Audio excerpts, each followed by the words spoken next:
The message arrived on a Tuesday morning, though the aliens who sent it had no concept of Earth's days or weeks. High Chancellor Veximar stood before the council chamber, his three-fingered hands trembling as he composed the transmission. The Velthian leader had ruled for 40 cycles, overseeing an era of unprecedented peace across 12 species. Now, he was about to break his civilization's most sacred rule: never contact the humans.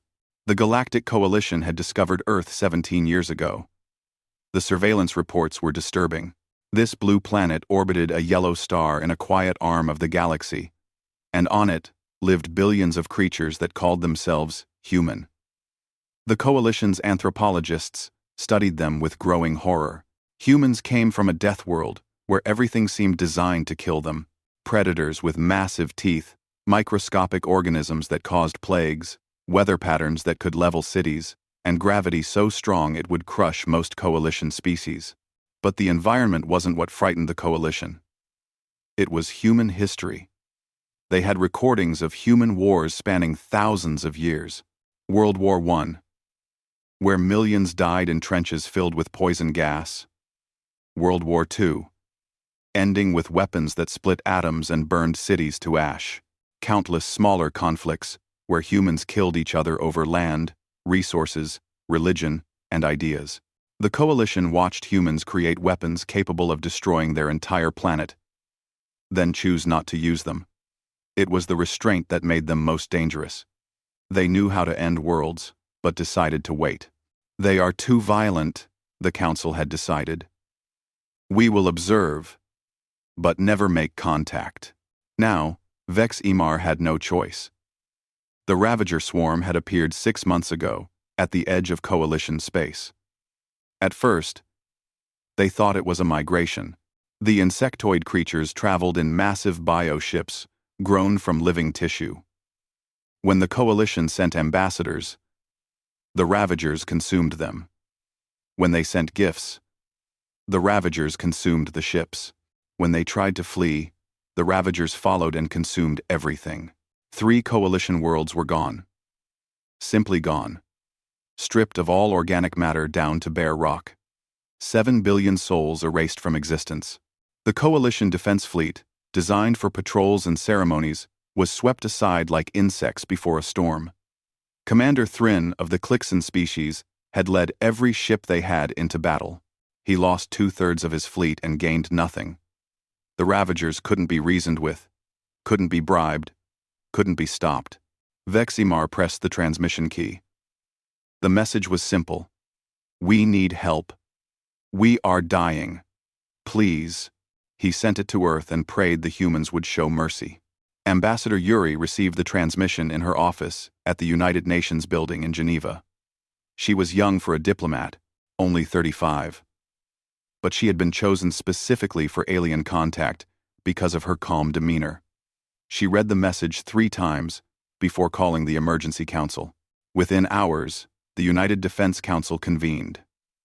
Military leaders, scientists, and politicians filled the secure chamber. Yuri played the transmission. The hologram showed Vex-Emar, his skin pale blue and smooth, his large eyes filled with tears. The Coalition leader begged for help in broken English, his translator struggling with words like death and extinction because such concepts barely existed in Coalition languages. They rejected us for 17 years, General Morrison said, his weathered face hard. They watched us and judged us. Now they want our help? They're dying, Yuri said quietly. What they think of us doesn't matter if they're all dead. Dr. Haina stood from her seat. The xenobiologist had been studying Coalition species since first contact protocols began. She pulled up images of the Ravagers from the transmission data. These are unlike anything we've encountered. They're a hive mind species, probably parasitic. They consume everything organic and move to the next target. If the Coalition falls, they'll keep spreading. Eventually, they'll find Earth. The room fell silent. Captain Tay, commander of the UDS Indomitable, leaned forward. He was a career military officer, his hair already gray at 40. He had fought in the resource wars. the last major conflict before humanity unified. He knew what war looked like. How many ships do they want? They didn't specify, Yuri said. The message just asks for help. Then we send everything we can, Tay said simply. Because if we don't, we'll be fighting these things alone. In 20 years. The vote was unanimous. Earth would respond. 3 weeks later, the Coalition's long-range sensors detected the human fleet approaching. Vex Emar rushed to the observation deck with Commander Thrin. They expected perhaps 10 ships. Maybe 20 if the humans were generous. What jumped out of faster-than-light travel made Thrin's antennae flatten in shock. 53 warships appeared in formation. These weren't exploration vessels or diplomatic cruisers. Every single ship bristled with weapons. Missile tubes, railgun batteries, energy cannons, and launch bays for smaller craft. The ships were built from dark metals that absorbed sensor scans. They moved with perfect precision, each one maintaining exact distance from its neighbors. The lead ship, the Indomitable, was massive. It dwarfed the Coalition's largest vessels. It looked like someone had taken a city and taught it to fly, then covered it in armor and guns. By the void, Thrin whispered. That's a battle fleet. They sent a battle fleet. Vex Emar repeated, unable to process it. We asked for help, and they sent an army. Captain Tay's face appeared on the communication screen. He looked exactly like the surveillance images the Coalition had. Stern, focused, dangerous. This is Captain Tay of the United Defense Ship Indomitable. We received your distress call. We're here to help. Where do you need us? Vex Emar tried to speak, but words failed him. Commander Thrin took over. Captain, we did not expect such a response. Our situation is dire, but we didn't intend to impose. You called for help, Tay interrupted, his voice flat. We don't do things halfway. Now, where are these Ravagers? Within an hour, Dr. Hana had transported to the Coalition station with a full xenobiology team. Ambassador Yuri began coordination protocols, and Captain Tay met with Commander Thrin in the strategy room, surrounded by holographic displays of the war zone. Thrin showed Tay the recordings of Coalition battles, ships firing warning shots, attempts at communication, even as they were being destroyed, retreat after retreat. We don't know how to fight them, Thrin admitted, his voice hollow. We've never fought anyone. Tay watched the recordings in silence. Then he pulled up tactical data on his datapad. You fire warning shots? It's protocol. We try to avoid killing. They've killed 7 billion of your people, and you're still trying to avoid killing them? We're not warriors, Captain. We're shepherds, farmers, artists. We build things. We don't destroy them. Tay looked at the Clixon commander for a long moment. When he spoke, his voice was almost gentle. Then it's good you called us. Because we're very, very good at destroying things. Outside the station, the human fleet finished its deployment. Marines checked their weapons. Engineers prepped boarding craft. Pilots ran combat simulations. The Coalition species watched through windows and cameras, seeing something they had never witnessed before. A civilization preparing for total war. Dr. Hana completed her first analysis of the Ravager biology and sent it to the command staff. Her conclusion was simple and terrifying. They can't be negotiated with. They can't be deterred. They have to be eliminated. Vex Emar read the report and felt ice in his blood. The Coalition had asked for help. The humans had sent an answer. Now both species would learn what it meant when Earth went to war. The first battle happened at the Outer Rim Station, a trading post that had gone silent 3 days earlier. Captain Tay's fleet arrived to find the station intact, but lifeless. The Ravagers were still there, their bioships attached to the hull like parasites feeding on a dying animal. Lieutenant Jin stood in the dropship with her Marine squad, checking their weapons one final time. She was short by human standards, but to the Coalition observers watching through cameras, she looked like a predator.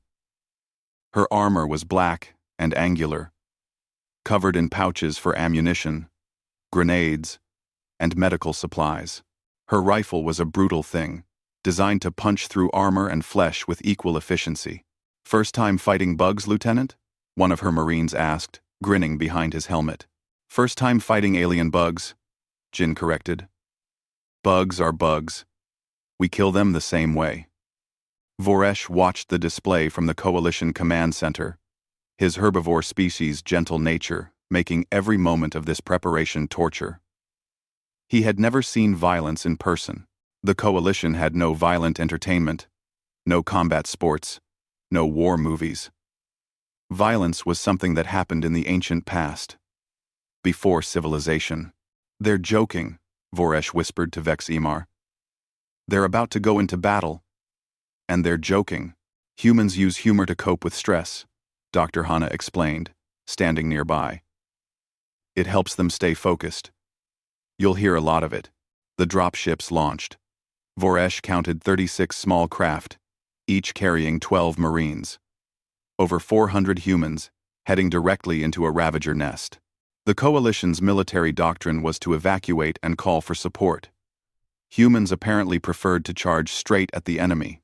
The ships cut through space with shocking speed, dodging the bioprojectiles the Ravagers fired at them. Coalition pilots would have retreated. Human pilots laughed over the communication channel. "Bogey on my 6. One pilot called. "I got him," another responded. A missile streaked past and detonated a Ravager flyer. "Scratch one bug. Show off." The first pilot laughed. Lieutenant Jin's dropship slammed into the station's hull with a magnetic clamp. Cutting torches burned through the airlock. Marines poured into the corridor beyond, weapons up and ready. The Ravagers were waiting. What Voresh saw next would haunt him for the rest of his life. The Ravagers were nightmare creatures, twice the size of humans, with 4 arms ending in scythe-like claws and mandibles that could bite through steel. They charged down the corridor in a chittering wave of teeth and claws. The Marines opened fire. The sound was deafening. Automatic weapons roared, each one spitting hundreds of rounds per minute. Ravagers fell, their carapaces shattering under the kinetic impact, but they kept coming, climbing over their dead to reach the humans. Jin's voice cut through the chaos. "Frag out." Small cylinders arced down the corridor. The explosions were bright and brutal, shredding Ravagers into pieces. The Marines advanced, firing constantly, their movements coordinated like a single organism. A Ravager broke through the line, its claws slashing. It caught a Marine across the chest, leaving deep gouges in his armor. The Marine stumbled, but didn't fall. Instead, he drew a knife, against a creature that outweighed him 3 times and drove it into the Ravager's throat. The creature thrashed, dying. The Marine kicked it away and returned to formation. "Man down," someone called. "I'm fine," the wounded Marine growled. Armor held. "Keep moving." Voresh felt his 3 hearts hammering. These humans were insane. They fought creatures that should terrify them with calm efficiency. They advanced into darkness where anything could be waiting. And when they were wounded, they kept fighting. The Marines split into teams, clearing the station room by room. Jin led her squad into the main habitat, where the Ravagers had built a nest. The walls pulsed with organic matter, eggs clustered in the corners. The room stank of decay and alien biology.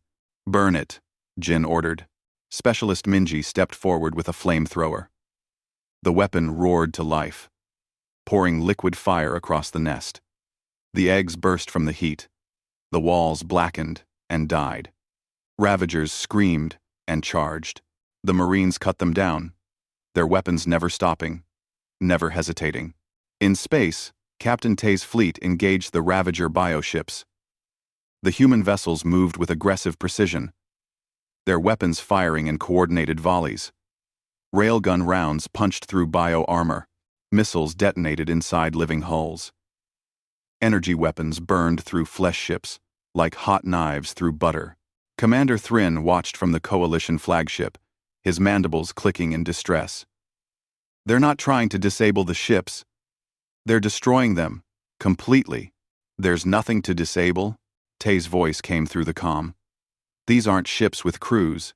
They're mobile organisms. You can't capture them or negotiate. You kill them, or they kill you. A Ravager bioship, massive and ancient, turned toward the Indomitable.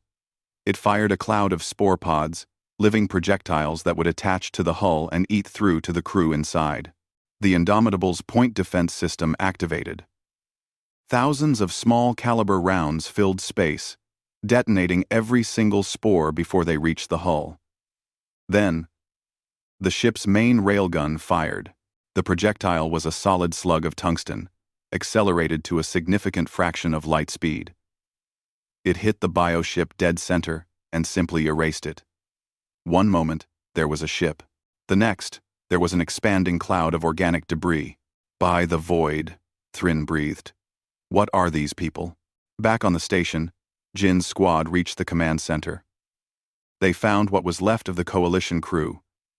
Drained husks that had been used to feed Ravager young. Voresh watched Jin stop and remove her helmet. Her face was grim as she looked at the bodies. "Command, we've got Coalition dead," she reported. 47 bodies. All crew. They didn't suffer long. There was a pause. Then, "Understood, Lieutenant. Bag them for return to their families. And Lieutenant? Make the bugs pay." Jin's expression hardened. "With pleasure, sir." The final Ravagers made their stand in the reactor room. Jin's squad hit them with everything they had. Grenades, rifle fire, and close combat with blades and armored fists. Minji took a claw to the shoulder that cut through her armor and into bone. She screamed, stumbled, then raised her pistol, and shot her attacker in its clustered eyes. "Minji's hit bad," a Marine called. "Then cover her while I work." The squad medic snapped, already moving. He pulled Minji behind cover and started emergency treatment. His hands steady, even as rounds cracked through the air around him. Jin led the final push. A Ravager twice her size swung a claw at her head.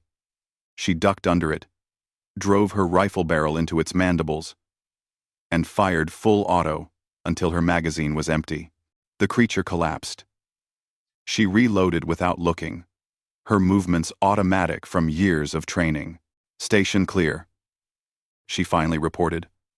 "All Ravagers eliminated. We have 1 critical wounded, 3 moderate. No Kia. No Kia." The battle was over. The station was retaken. And the Coalition had witnessed something they couldn't quite process. Voresh found Jin later, as the Marines were loading their wounded onto medical shuttles. The lieutenant was cleaning Ravager blood off her armor, with methodical precision. "How do you do it?" Voresh asked quietly. "How do you face those creatures without fear?" "1. Jin looked at him with tired eyes. "Who said we weren't afraid? Fear is good. Fear keeps you alert. But we trained for this. We prepared for this. And most importantly, we do it together. No Marine fights alone. Your people are terrifying," Voresh said honestly. Jin smiled, but it wasn't a happy expression. "Good. The Ravagers should be terrified, because we're not stopping until every last one of them is dead or running so far away they'll never bother anyone again."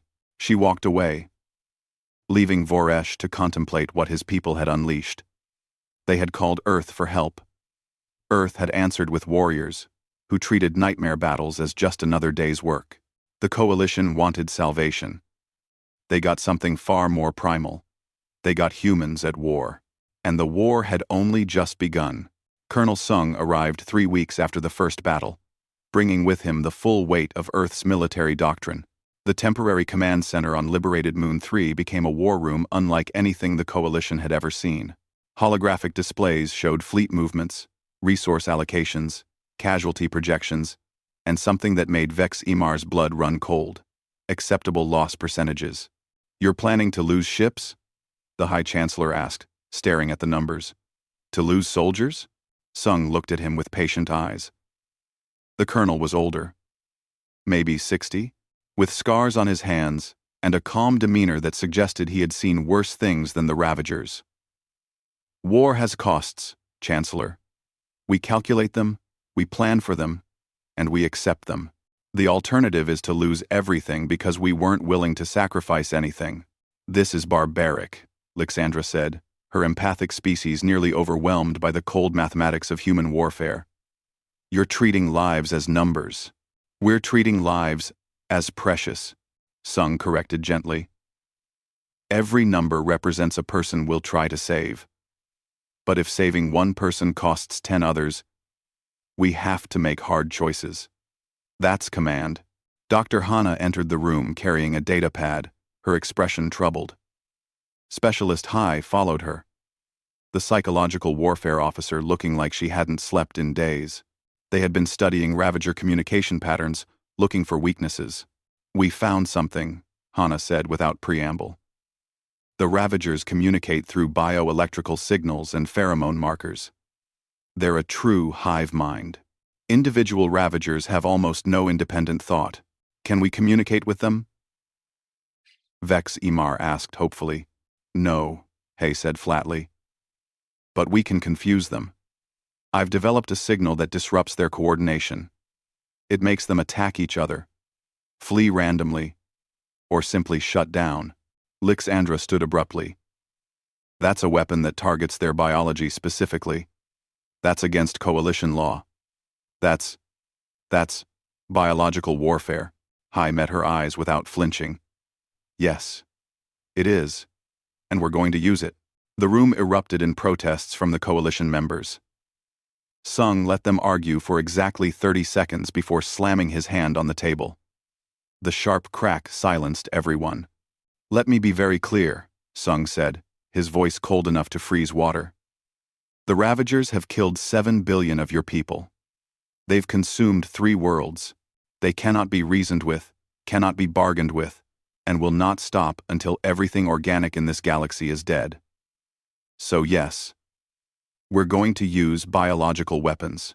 We're going to use psychological warfare.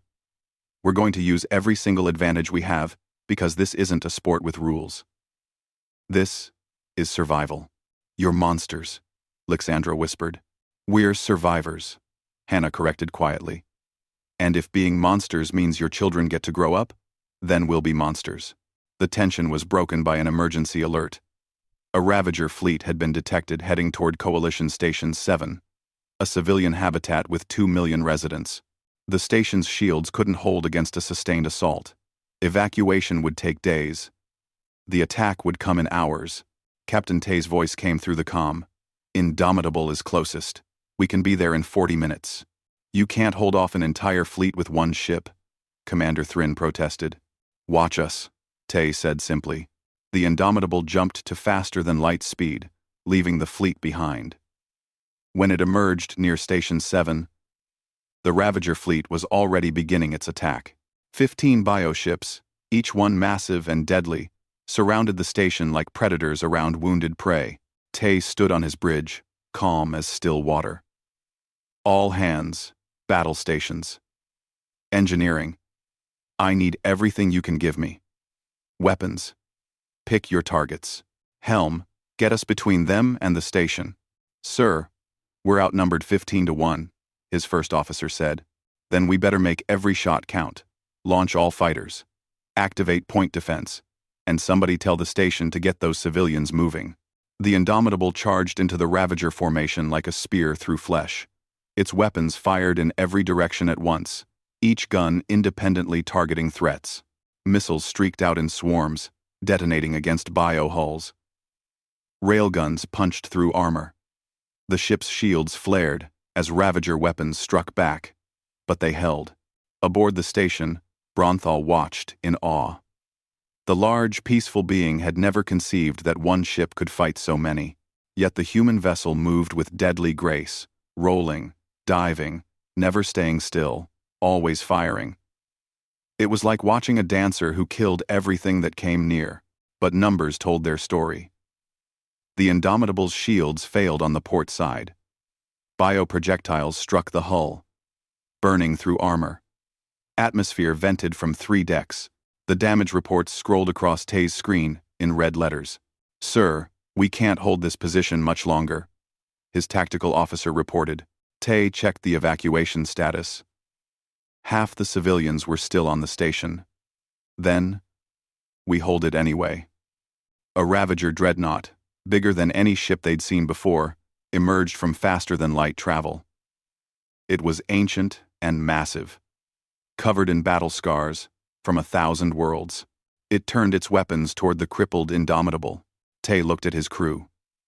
They looked back at him. No words were needed. They all knew what came next. "All hands, this is the captain. Evacuate to the aft escape pods. Authorization Tay Alpha 7. You have 3 minutes. Sir?" his first officer asked. "That's an order, Commander. Get our people out. I'm staying to pilot." "Sir, you can't." 3 minutes, Commander. Move." The crew evacuated. Tay sat alone on his bridge, his hands steady on the controls. He programmed one final course into the navigation computer, then opened a channel to Colonel Sung. "Colonel, I'm going to ram that dreadnought. It's the only way to take it out before it destroys the station. Tell my crew they served with honor. Tell Earth we did our duty." "Captain," Sung started. "No time for speeches, sir. Just make sure those civilians live." Tay out. He closed the channel and pushed the engines to maximum. The Indomitable surged forward, trailing atmosphere and debris, its remaining weapons firing continuously. The Ravager dreadnought tried to turn, but it was too massive, too slow. The impact was catastrophic. The Indomitable struck the dreadnought's center mass at combat speed. Metal tore. Biomatter exploded. Reactors overloaded. Both ships detonated in a blast that lit up local space like a new star. The remaining Ravager ships, their command vessel destroyed, scattered in confusion. Coalition fighters and human reinforcements arrived to finish them off. Station 7 was saved. Rescue teams found Tay's escape pod 3 hours later, floating in the debris field. He had stayed on his ship long enough to ensure the collision, then ejected at the last possible second. His pod was damaged, his leg broken, but he was alive. When they pulled him out, the first thing he asked was, "Did the civilians make it?" "All 2 million, the medic told him. Tay smiled and passed out. Back at command, the coalition leadership watched the recording of Tay's sacrifice in silence. Voresh was crying openly, unable to process such selflessness. Even Lixandra looked shaken. He was willing to die. Vex Imar said quietly. He was willing to die for people he'd never met, for a species that rejected his kind for years. "That's what humans do," Ambassador Yuri said softly. "We fight for more than ourselves. We fight for the idea that people shouldn't have to die afraid and alone." Captain Tay didn't crash his ship because he wanted glory. He did it because 2 million civilians needed someone to stand between them and death. Commander Thrin made a sound like a sigh. "We asked you for help because we were dying. You gave us warriors. I'm beginning to understand that warriors aren't just people who fight. They're people who sacrifice." "Yes," Colonel Sung said. "And now you need to decide if you're willing to become warriors too. Because we can't fight this war alone. We need you with us, doing the hard things, making the terrible choices. We need you to be willing to pay the price." The coalition leaders looked at each other. They had lived in peace for so long that they'd forgotten survival sometimes demanded sacrifice. They had called Earth in desperation, expecting salvation. Instead, they got a lesson in what survival actually costs. High Chancellor Vex Imar stood, his decision made. "Train our people. Teach us to fight. We've hidden from the darkness long enough. If the price of survival is becoming warriors, then that's what we'll become." Sung nodded with grim approval. "Then welcome to the war. The real war. And I promise you, before this is over, we'll all pay in blood. But we'll win." In the medical bay, Dr. Hana worked on her disruption weapon while nurses treated wounded Marines. The duality of humanity was on full display. Healers and killers, often the same people. Specialist Minji, her shoulder rebuilt with synthetic tissue, was already demanding to return to duty. The war continued. The casualties mounted. But for the first time since the Ravagers appeared, the Coalition had hope. They had found allies who knew how to fight the darkness, and they were learning that sometimes the only way to preserve peace is to wage war with everything you have. The Ravagers found the Coalition capital world on a cold morning in the 6th month of war. Admiral Ho received the alert while drinking coffee on the bridge of his flagship. He was a quiet man, methodical and calm, the kind of leader who inspired confidence through competence rather than charisma. When he saw the sensor readings showing 300 Ravager bioships converging on the capital, he simply set down his coffee and started giving orders. Signal all ships, full battle deployment, formation Sierra 7. Launch all fighters and ready all weapons. And someone wake up. Colonel Sung. The human expeditionary fleet moved into position with practiced efficiency. 200 warships formed a defensive sphere around the capital world. It was the largest human military deployment in history. 50,000 Marines and crew, all standing between 6 billion Coalition civilians and extinction. Quinn watched from the surface, his aquatic species compound eyes tracking the ships moving into position overhead. His family lived in the coastal cities. His children went to school in buildings made of coral and glass. Yesterday, his biggest worry was whether his son would pass his mathematics exam. Today, he wondered if any of them would survive to see tomorrow. The Ravagers arrived like a plague.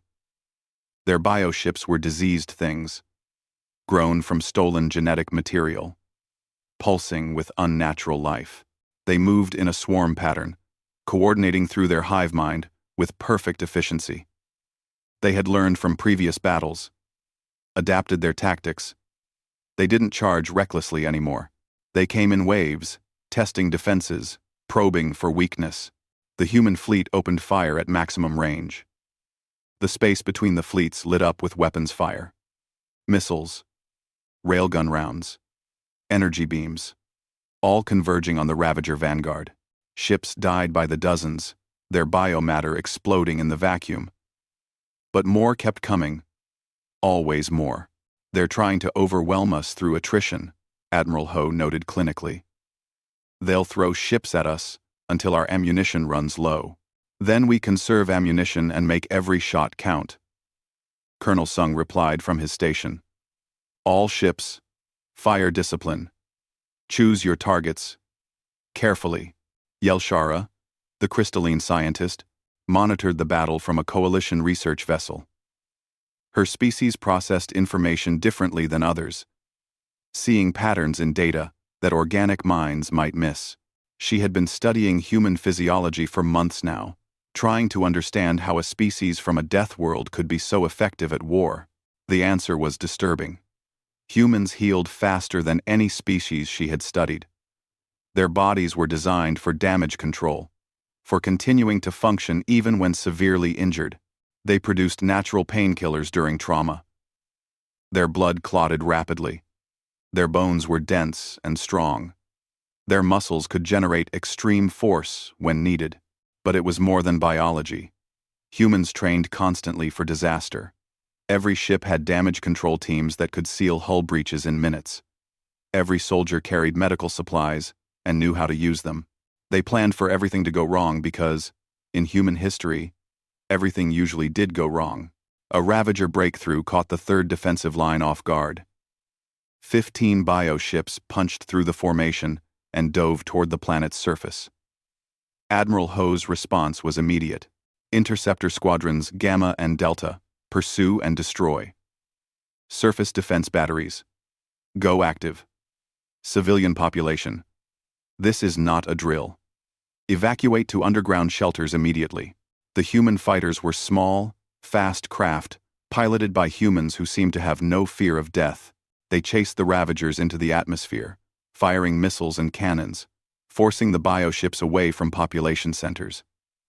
One Ravager turned and caught a fighter with a bioprojectile. The craft exploded. The pilot ejected, but his parachute failed. He fell 5,000 meters into an ocean. Quinn watched the pilot fall, certain the human was dead. Then he saw the rescue shuttle dive. Saw it catch the pilot barely 100 meters above the water. The shuttle pulled up hard, its engines screaming with the strain. The pilot was alive. They don't leave anyone behind, Quinn whispered to himself. Not one. The main battle had become a brutal grind. The human ships formed a wall of metal and fire, absorbing punishment that would have destroyed any coalition vessel.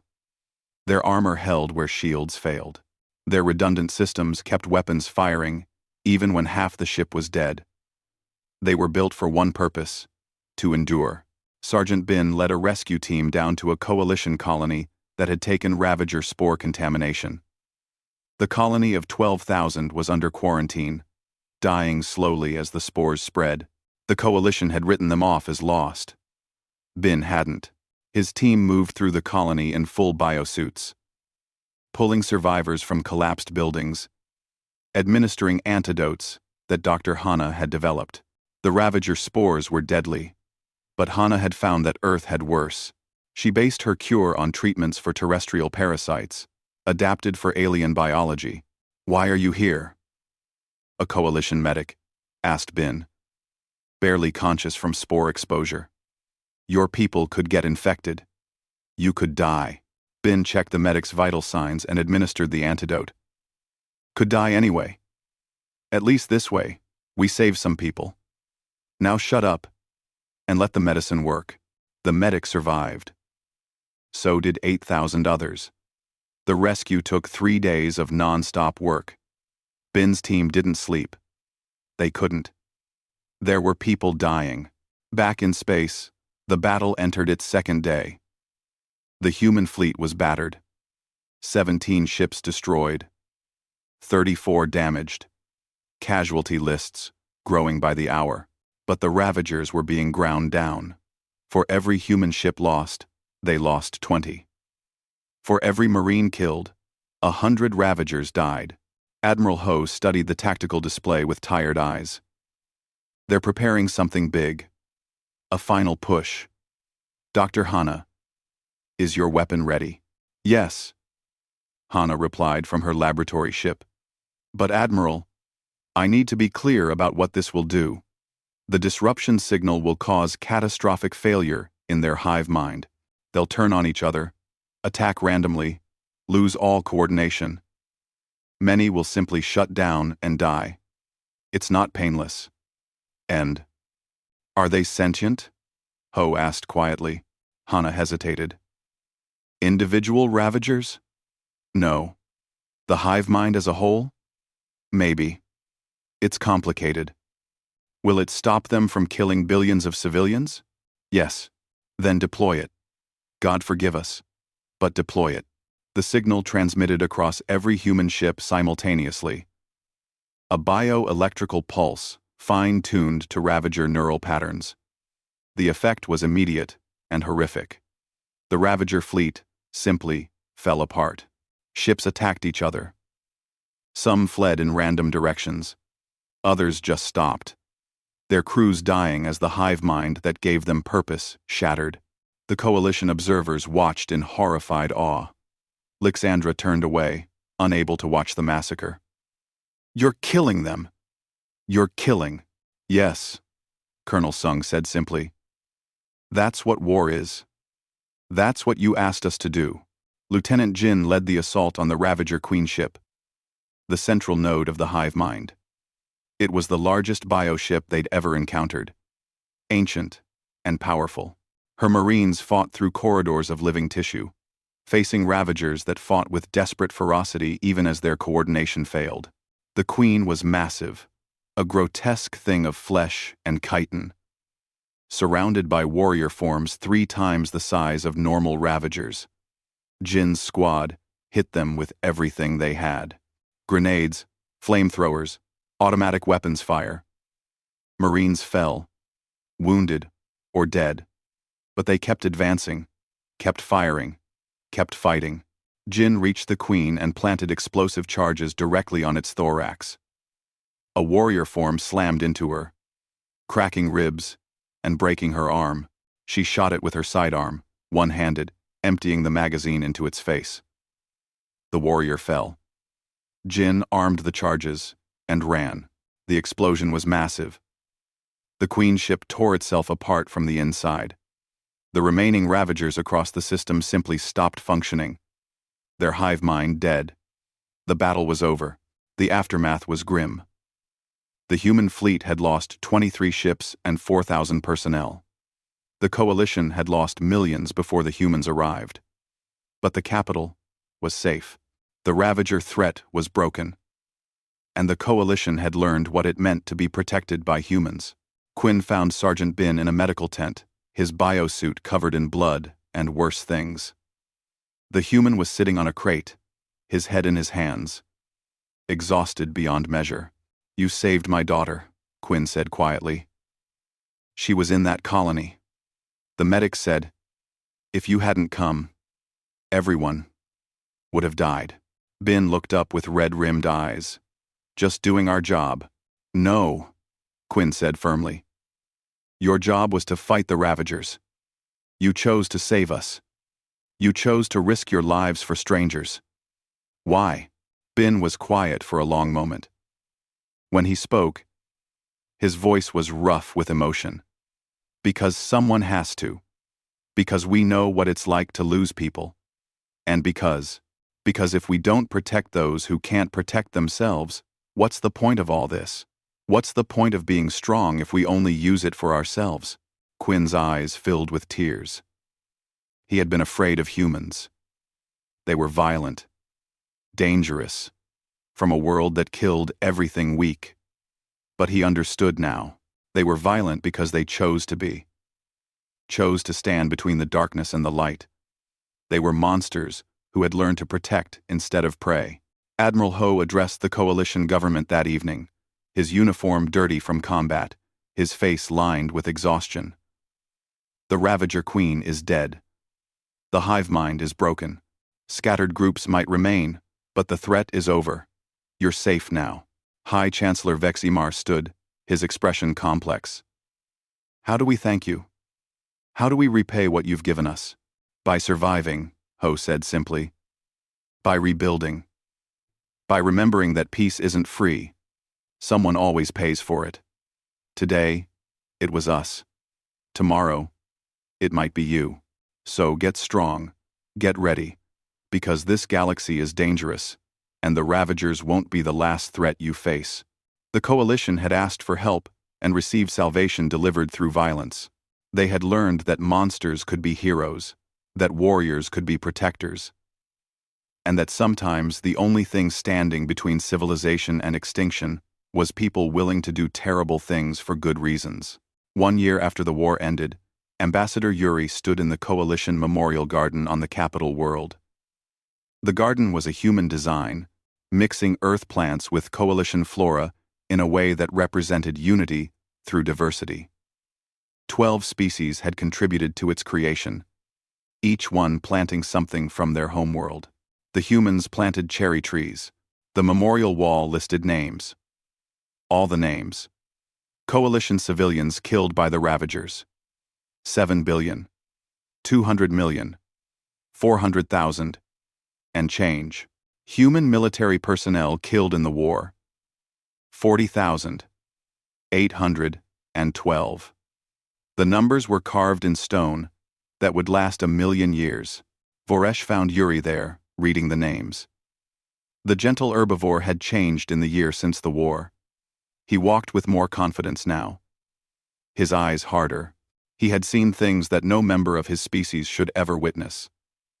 It had changed him, as it had changed them all. "Every morning, someone from the coalition comes here to read names," Voresh said quietly. "We read 1,000 names each day. It will take us years to read them all. But we'll do it. We owe them that much." "Humans do the same thing," Yuri replied. "Memorial Day, we call it. We remember the ones who didn't come home. We tell their stories. We make sure they're not forgotten." "I didn't understand humans when you first arrived," Voresh admitted. I thought you were violent monsters. I watched Lieutenant Jin fight the Ravagers, and I was terrified of her. But then I saw her playing with coalition children at a refugee camp, teaching them Earth games, making them laugh. How can someone be both those things? Yuri smiled sadly. Because humans aren't simple. We're capable of great violence and great compassion. We can destroy cities and build hospitals. We can wage war and make peace. The question isn't what we can do. It's what we choose to do. The coalition government chambers were full that afternoon. Representatives from all 12 species gathered for the vote that would reshape galactic civilization. High Chancellor Vex Imar called the session to order, his hands steady despite the weight of the moment. Today we vote on full integration of humanity into the coalition, he announced.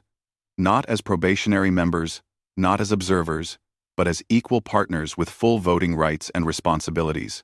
This is unprecedented. We have never admitted a species after only 1 year of contact. But these are unprecedented times. Commander Thrin stood to speak. The Clixon officer had spent the past year training coalition forces in human military doctrine. His soldiers still couldn't match human capabilities. But they were learning. More importantly, they were learning why they fought.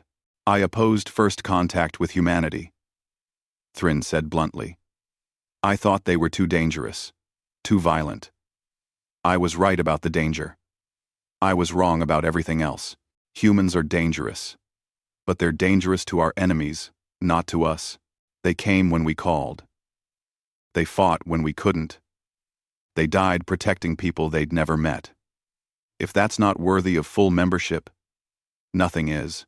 The vote was overwhelming. Only 3 abstentions. No rejections. Humanity was now a full member of the Galactic Coalition. On Earth, the news was received with quiet pride. There were celebrations, but they were subdued. 40,000 families still mourned their dead. 412 more soldiers had died since the main war ended, hunting down scattered Ravager remnants. The fighting never really stopped for humans. It just paused between wars. Captain Tay, now Admiral Tay, attended the ceremony on the Coalition capital. His leg still hurt where it had been broken during his ship's destruction. A permanent reminder that heroism had a price. He stood with Admiral Ho, Colonel Sung, and Dr. Hana as Vex Imar formally welcomed humanity to the Coalition. We asked you for help, Vex Imar said, his voice carrying across the hall. We were dying, and you stood between us and death. There are no words in any coalition language that adequately express our gratitude. So we offer the only thing we can. Partnership. You are no longer strangers. You are family. The coalition species had learned hard lessons in the past year. The universe was not as peaceful as they had believed. Threats existed that couldn't be negotiated with or understood. Survival sometimes required violence. But they had also learned that violence itself was not evil. It was a tool. And like any tool, its morality depended on how it was used. The Coalition Defense Force Academy opened 3 months later. The first class included 2,000 students from all coalition species, trained by human instructors. Specialist Minji taught combat engineering, her rebuilt shoulder a testament to human medical technology. Sergeant Bin taught combat medicine, his students learning that saving lives was as important as taking them. Lieutenant Jin taught infantry tactics, her Marines demonstrating the difference between fighting to kill and fighting to protect. The most popular instructor was Colonel Sung, who taught strategy. His students learned about acceptable losses, about making hard decisions, about the weight of command. They learned that being a warrior wasn't about seeking violence. It was about being willing to face violence so others didn't have to. War is not glorious, Sung told his class on the first day. War is horror and death and losing friends who you'll never see again. But sometimes, war is necessary. Sometimes, the only way to protect peace is to fight for it.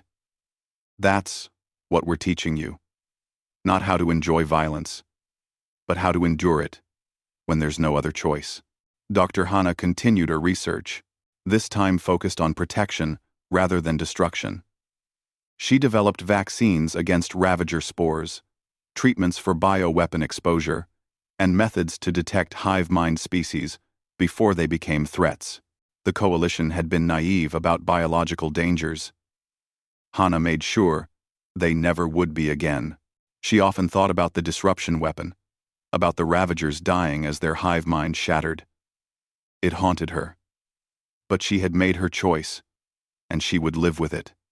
That was what humans did. They made impossible choices and carried the weight of those choices forever. Ambassador Yuri became the first human on the Coalition High Council, representing not just Earth but all of humanity's interests across the galaxy. She worked tirelessly to bridge the cultural gaps between species, to help the Coalition understand human nature, and to help humans understand their new allies. The memorial ceremony for the war's one-year anniversary brought everyone together. The Coalition had built monuments on every world that had been attacked. The central monument on the capital was the largest, a massive structure of steel and stone that depicted Coalition species and humans standing together against darkness. Quinn attended with his family, his daughter holding his hand. She was 7 now, old enough to understand that the world had nearly ended, old enough to understand that humans had saved it. She wore a small pin with the Earth flag, a gift from the Marines who had rescued her. "Will there be another war?" she asked her father. Quinn looked at the human soldiers standing guard at the ceremony, their weapons ready, their eyes alert. "Maybe," he said honestly. "The universe is dangerous. But if there is, we won't face it alone. We have humans with us now. And that makes all the difference." Admiral Ho gave the final speech of the ceremony. He stood before representatives of all 13 species, his uniform decorated with medals he never asked for, bearing scars from battles he wished had never happened. "1 year ago, we came to this region of space as strangers," Ho said. "We came because you asked for help. We came because it was the right thing to do. We lost 4,812 people. Each one of them knew the risks. Each one of them went anyway. Because that's what humans do. We stand between the darkness and the light. We take the hits so others don't have to. We fight so others can live in peace." He paused, looking at the memorial wall with its billions of names. "But we didn't do this alone. Coalition species learned to fight alongside us. You learned to be warriors when you needed to be. You learned that peace is worth defending, even when defense requires violence. Together, we stopped the Ravagers. Together, we'll face whatever comes next." The Coalition used to be 12 species trying to avoid conflict. Now we're 13 species, ready to defend each other. That's not weakness becoming strength. That's wisdom learning from necessity. War taught us hard lessons. Let's make sure we never forget them. The ceremony ended with silence. 13 species stood together, remembering the dead, honoring the survivors, and preparing for the future. The cherry trees the humans had planted were blooming, their pink flowers a reminder that beauty could grow even in places scarred by war. Lieutenant Jin found Voresh after the ceremony, both of them tired from the emotional weight of remembrance.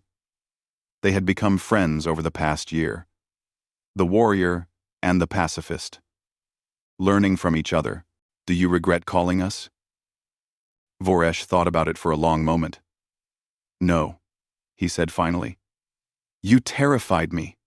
You still terrify me sometimes. But you saved us, not just from the Ravagers, but from ourselves. We thought peace meant avoiding all conflict. You showed us that real peace means being willing to defend it. We're stronger now, because of you. And we're better because of you." Jin replied. "You remind us why we fight. You remind us that there's more to existence than warfare. We needed that." They stood together watching the sunset, human and alien, warrior and pacifist, friends forged in fire. Around them, the Coalition continued its work. Ships were rebuilt. Colonies were restored. Families mourned and healed, and moved forward. The galaxy was still dangerous. Other threats would come. But the coalition was no longer defenseless. They had learned from Earth's warriors. They had learned that survival sometimes demanded sacrifice. They had learned that monsters could be heroes if they chose to protect instead of prey. The Ravagers were gone. The war was over, but its legacy would last forever. The coalition had called for help, and humans had answered with terror and awe. They brought havoc to their enemies and hope to their allies. They proved that even death-world predators could choose compassion over conquest. And somewhere on Earth, in military academies and training grounds, new soldiers prepared for the next war. Because humans knew the truth. Peace was precious and fragile. It had to be defended. And when the call came again, when another species faced extinction, when the darkness threatened to consume the light, humans would answer. They would always answer. Because that's what humans do.